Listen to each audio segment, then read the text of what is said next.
Okay, so I have a Vietnamese red dragon fruit flower that opened up tonight, and I want to share with you guys what self-pollinating means. So this bloom right here, the whole anatomy of this area is, oh look, there's an earwig. A story to that later too. It has a good purpose. It mess around with pollen, but it also eats the pollen. You know, I guess it's good or something. But this right here, this little thing up here, the anther, it holds the pollen, right? And then so this thing, this style, the entire thing is called the pistil.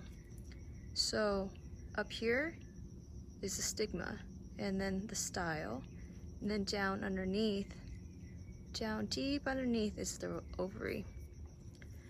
So self-pollinating means that when the pistil is short enough where the anther rubs back and forth onto the stigma, where the pollen get transferred onto the stigma from the anther, that is self-pollinating. Later on, with the wind and the bug, like that earwig, bees, ants, they intervene too. They'll go on here and they'll mess around, this get moved around, and then pollen transfer onto the stigma. It makes its way into the hole, down the tube, which is the style, travel all the way down, and it fertilizes the ovary, where in about 7 days, a week, this will get swollen. Everything from the petal down to this point, it will die back and dry up. This whole thing right here will become swollen, and that's how you know that pollination was successful. And you'll get these little fruit right here. And in about 30 to 45 days, different varieties have different time frame of ripening on the plant. So pay attention to your plants and the variety that you have. You know, if you grow a lot like me, I just wait. When it turns red completely, I would stop watering my plant, and then in about 3 or 4 days I harvest the fruit, and they taste sweet. If you keep watering your plant, you know, you're basically keep diluting the flavor of the fruit.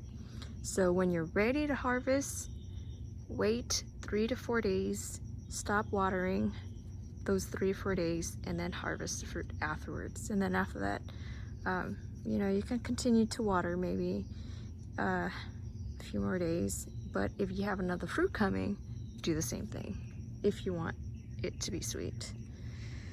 Yeah, so that's what self-pollinating means.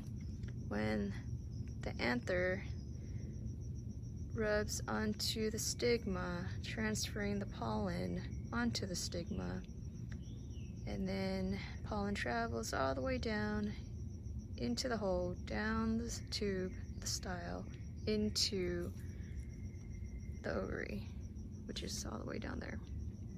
Yeah, that's how you know. Self-pollinating. This is one variety that's self-pollinating.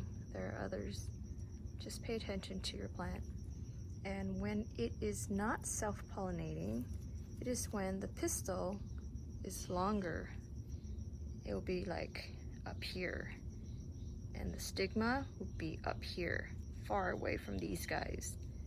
And yeah, and it won't pollinate your stigma. It won't, you know, the pollen won't land on here by itself.